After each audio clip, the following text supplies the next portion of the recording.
BPL শুরুর আগে আমরা যেটা প্রেডিক্ট করেছিলাম ঠিক তেমনই হয়েছে।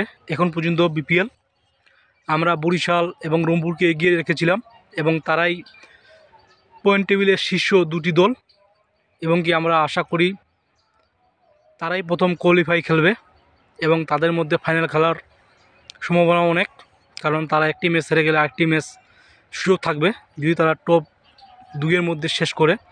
রংপুর তারা তো টপ দুইয়ের মধ্যে শেষ করবেই, কারণ তারা ইতিমধ্যে 9টা ম্যাচের মধ্যে 8টা ম্যাচে জিতেছে, তো তারা অনেক ভালো অবস্থানে আছে। এবং বরিশাল আমরা জানি তারাও অনেক শক্তিশালী দল, কিন্তু চমক বলতে গেলে রাজশাহী, যাদেরকে আমরা অনেক দুর্বল দল ভেবেছিলাম, কিন্তু তারা মাঠে খেলায় অসাধারণ পারফরমেন্স করেছে এবং তারা টপ 4-এ থাকার জন্য লড়তেছে। আমরা কেউ আশা করিনি রাজশাহী এত ভালো খেলবে, কিন্তু তারা দুর্দান্ত ক্রিকেট খেলে আমাদেরকে সবাইকে সারপ্রাইজ করেছে। তো সব মিলিয়ে বিপিএল অনেক ভালো হচ্ছে, অনেক রান হচ্ছে, অনেক ভালো ম্যাচ দেখেছি আমরা।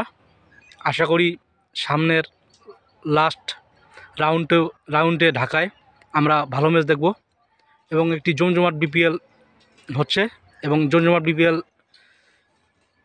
বজায় রাখবে এবং আমরা বাকি ম্যাচগুলো দুর্দান্ত প্রতিদ্বন্দ্বিতামূলক ম্যাচ দেখব। সব মিলিয়ে এবার বিপিএল অসাধারণ হচ্ছে।